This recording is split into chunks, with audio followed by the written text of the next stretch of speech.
Hello everyone and welcome back to the channel for my promised playthrough of a chunk of Jack Green's The Battle of Tsushima.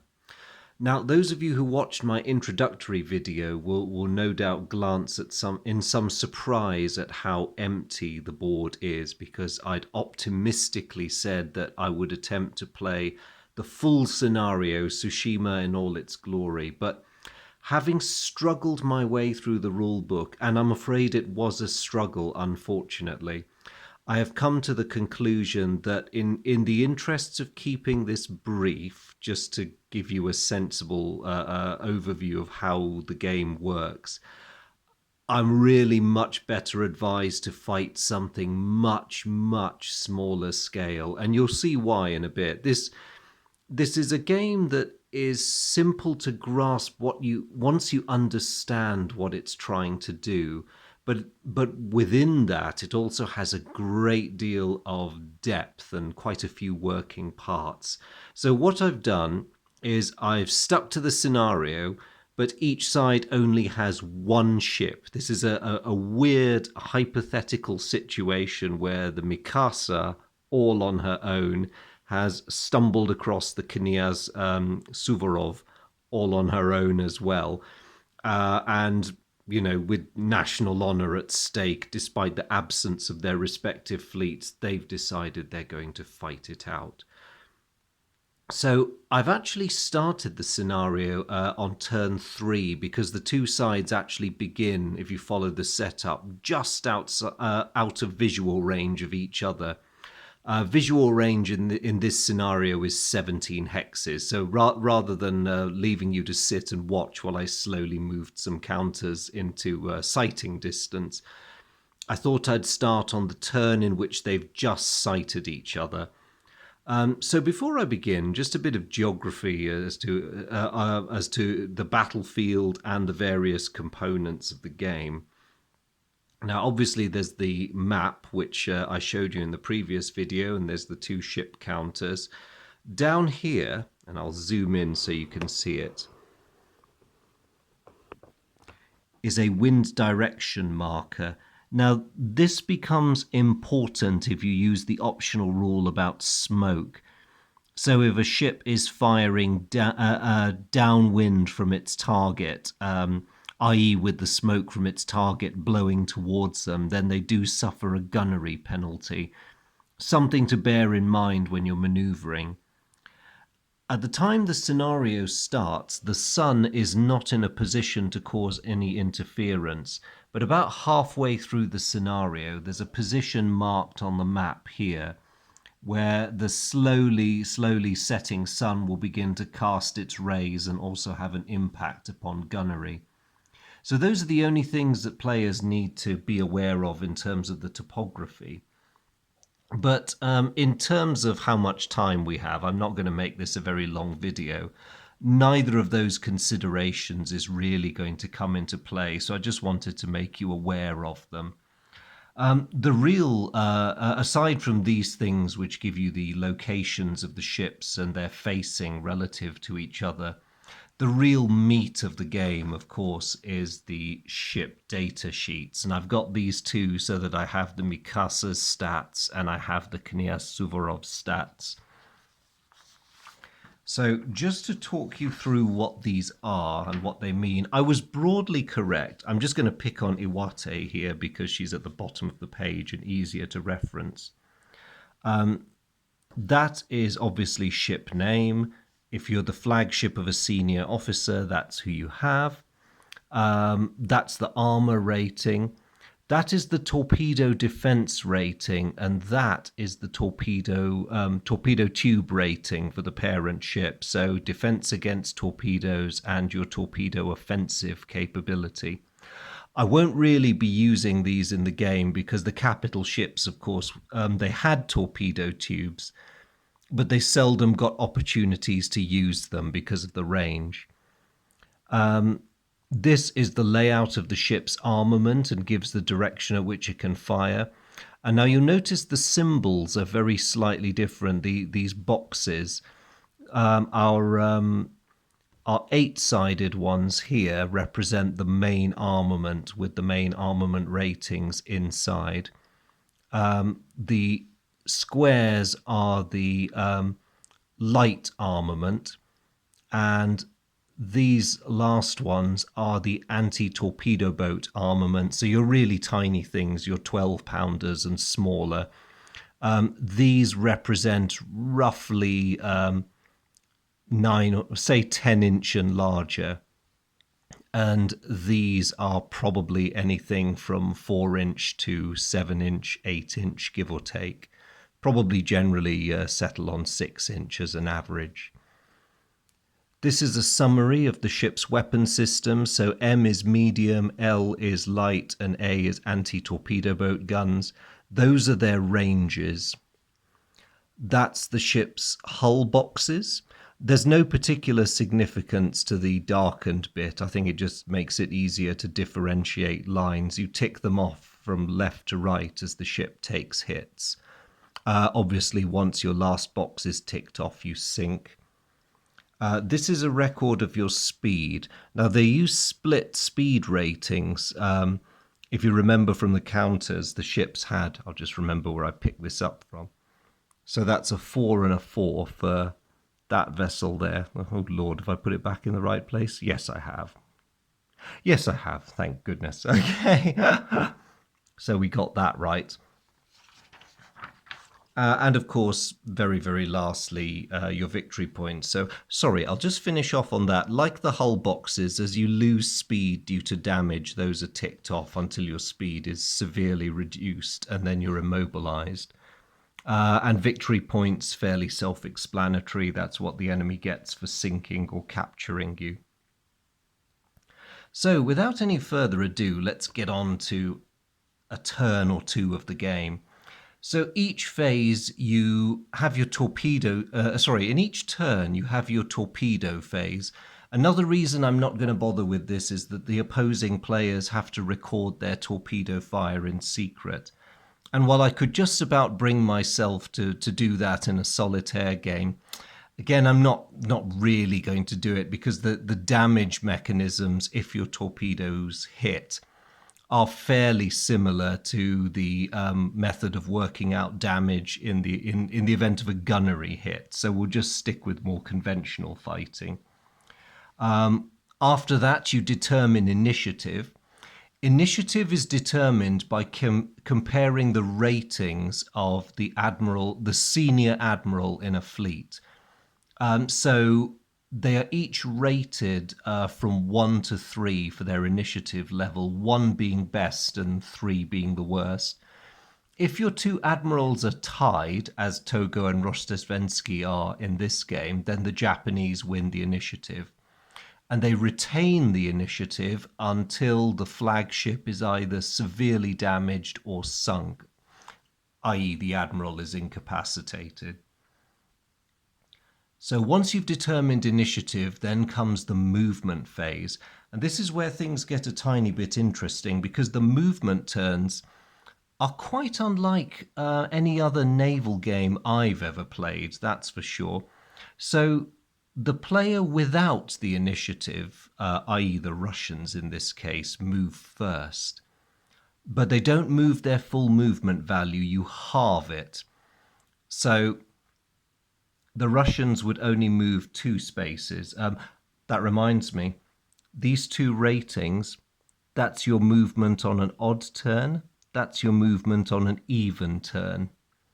So as it's turn 3, the Russians use their odd movement rating, odd turn movement rating of 4, but it's halved to 2. So assuming that Rostesvensky just wants to engage the Mikasa in a long-range gunnery duel, he's going to move 1, 2, bringing the Mikasa within his broadside arc. But then the initiative player gets their full movement. Now, for the purposes of this demonstration, Togo decides he's quite happy to go broadside to broadside. So he's going to go 1, 2, 3, 4, 5. And then after that, the non-initiative player gets to take their remaining movement. And Rojdestvensky is going to go 1-2. They're sort of passing each other, but they're still within each other's broadside arc, so he's happy with that. Now, just to make things very slightly odd, although it makes sense for initiative, once movement is completed, the initiative player can then execute a turn. So, sensing that they're beginning to drift past each other, Togo is going to pull a bit of a blinder and order a slight nudge to port. So he's now setting himself up nicely to rake Rojdestvensky from astern, but for this turn, they're still in each other's broadside. So once you've completed your movement, we go straight to the firing phase, and as they're both a bit closer, I may as well zoom in a little bit. Oops. There we go.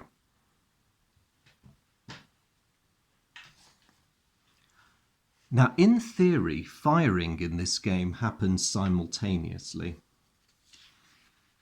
So let's do the Japanese first. The range between the ships is 7.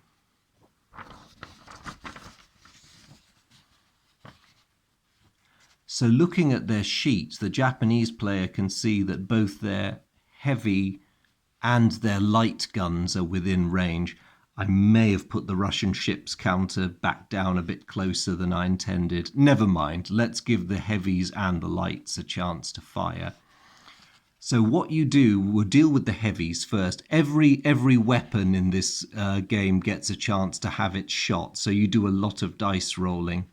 So the Japanese combat strength is 10 in total for the heavy 12-inch guns. And at this point, we bring in the... Oh dear, let me... Hang on. I'm going to back up a bit so I don't mess up the board. We bring in the gunnery combat results table. Now, I was a bit in error in terms of trying to guess what all this stuff meant. When I'd studied the rules, it finally... things became a bit more clear. So the total firepower of the Mikasa on the broadside is, is 20, because she has 2 heavy gun turrets, each generates a firing strength of 20. So looking at this table, she has got the maximum combat strength there. That's quite impressive. But she then has to roll a percentile dice to see whether she scores any hits. Now, this is what confused me earlier. 3 hex and 4 hex distances are so close that they're regarded as a much surer thing. Any range further than that, and it depends on a percentile dice roll.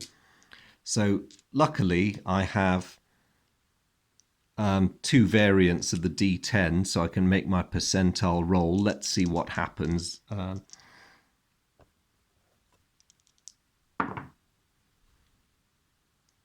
So the Japanese roll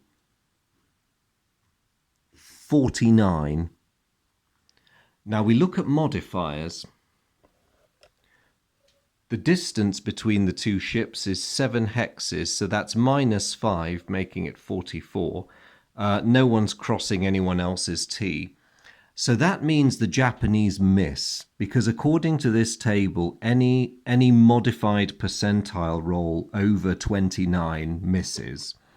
And in fact, if the Japanese had got a total of 29, they would have only landed a single hit on the Russians.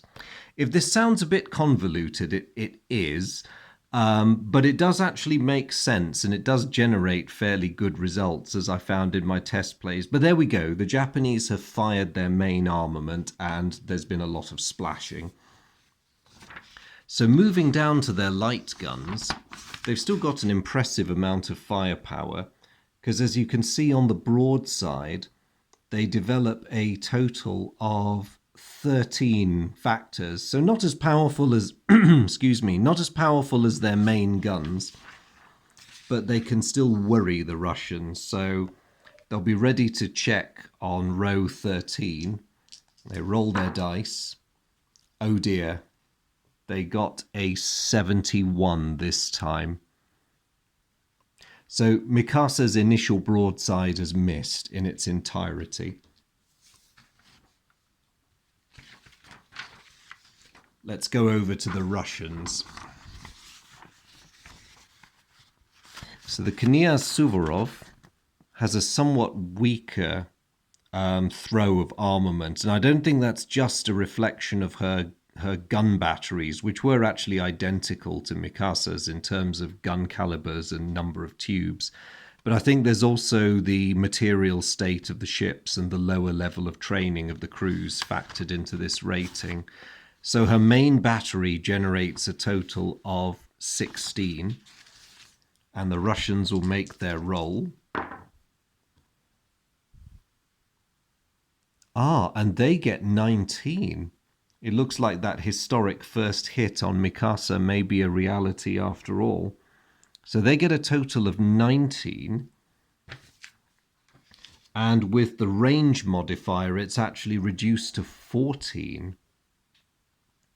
So let's cross-reference. They had 16. And their final modified result is a 14, which means they have scored 2 hits on the Mikasa. So now we move to another table. And this is the gunnery damage table. So that was hits by, excuse me, sorry. That was hits by the Suvorov's heavy guns.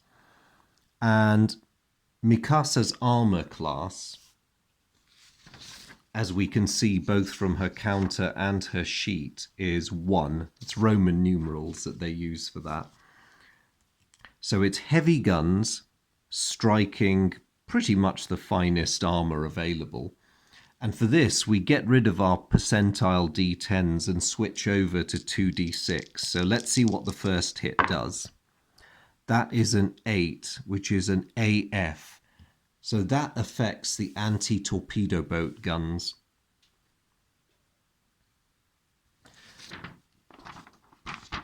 So because the fire is simultaneous, what I do to mark this is I will put 1 slash through Mikasa's anti-torpedo boat guns. I've just realised I've scribbled on the wrong side. Hang on.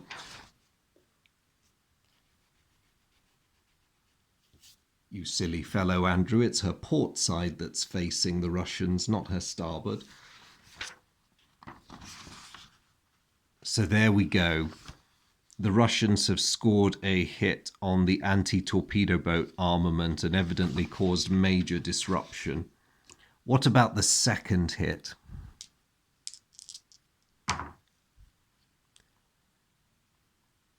They've scored an 8 again. Okay.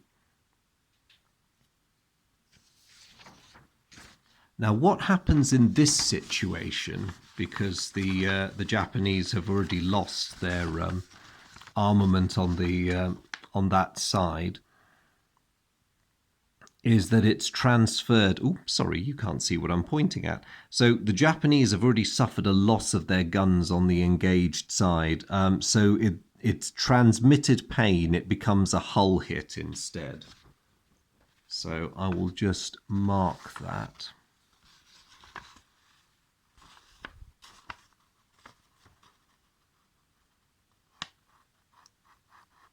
Not a bad opener for the Russians. It's cosmetic damage, to be sure, but they've drawn first blood. And now they get to fire again because their light guns come into play.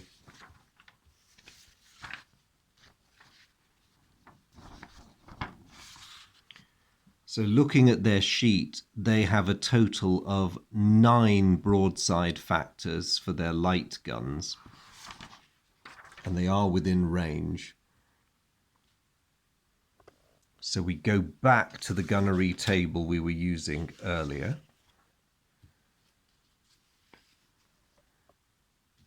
And the Russians will roll their attack. We're back to the percentile D10s. Ooh, and they have a 25 modified to a 20. So that's another hit. They're on the ball. So attack strength of 9 with a roll of 20 gets them a single hit. And this time it is light guns firing against heavy armor. You can see there's a lot of results that say bounce, and that's not surprising because these are 6 inches trying to get through the heavy stuff. They may get lucky, you never know. So they get an 11, which is a bounce. That special result only affects Russian ships, and it results in either hull damage or a fire, depending. And that's to represent the special circumstances which afflicted the Russian ships. Partly a product of their really long journey with minimal maintenance, and also certain elements of their design that made them vulnerable to hits that affected their stability. Of course, the Mikasa is not a Russian ship, so she gets to ignore that hit, and the Russian 6-inch shells just bounce off her armor. So with the end of the gunfire for that turn, I will just firm up my scribbling into proper X's so that we know that those secondary guns on the port side and that hull box is properly lost. The rules don't tell you to do this. This is just my way of recording damage in a manner where you won't lose track of what was inflicted last turn and what was inflicted this turn. And so that is the end of a turn.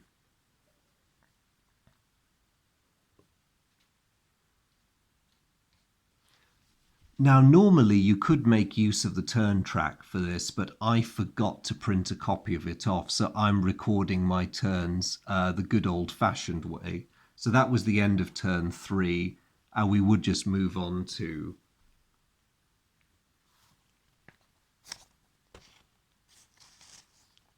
turn 4. So at the opening of the new turn, the Russians and the Japanese would have some choices. Rozhestvensky evidently does not want to have his T crossed. So looking at his ship counter, he can see that on an even numbered turn, he's got 4 movement points. What he's thinking he will do is start off by moving 1, but then turning to keep his vulnerable stern away from Mikasa, and move that for 2. Turning 60 degrees requires a ship to move forward, and you can then make a turn, but that's free of charge. A capital ship in this game can turn up to 120 degrees, but the second point of rotation costs you a movement point. So Togo finds himself a little bit stymied now. He was hoping to sneak round the back of the Suvorov, but they're not letting him. And also, they are annoyingly getting the better of the gunnery duels. So for now, he's going to go 1, 2, 3, 4, 5. And depending on what the Suvorov does, he will make the most of his advantage with the initiative in being able to make a turn at the very end. So back to Rozhestvensky. He's going to turn like that for now, but then he is also going to try getting into this turning malarkey and see if he can't use the balance of his movement to get round Mikasa. Unfortunately for him, Mikasa with the initiative is able to turn to meet it. So once more, as they were on turn 3, they're broadside to broadside. The range is 8, which means that all the guns that were in range the previous turn are still in range now. And so having completed their movement, they would proceed to fire at each other in the manner you just saw. Now, I think I won't go through a second round of firing because it's a fairly lengthy business, as you've seen. And in the previous turn, we saw some gunfire and we saw some damage. So I hope that's given you a sense of how the basics of the game play out. It is a really simple game at its heart, as I say. It's just there's an awful lot bolted onto it, particularly around the combat system. It's a very evolved combat system, and a lot of thought clearly went into it, but it does take time. So I think I will leave the demonstration there. I hope you've enjoyed this and I hope you found it interesting. I mean, I did have fun with this once I had fought my way through the rulebook and finally understood it.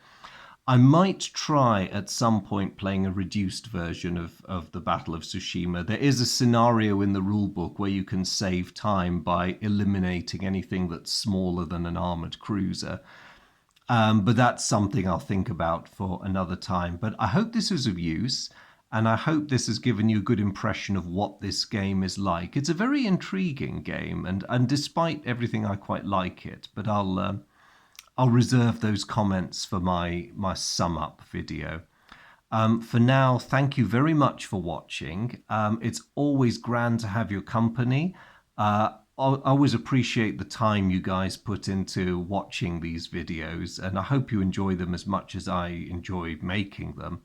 As ever, please feel free to leave any comments, observations, questions, and also corrections, because I know I have a great track record for slipping up in the heat of the moment. So anything you'd like to say, ask, please do. I always welcome the correspondence and I'll reply as soon as I can. But for now, it's just to say thank you so much, whoever you are and wherever you're watching from. And I look forward to seeing you guys in the next video. Take care. Bye.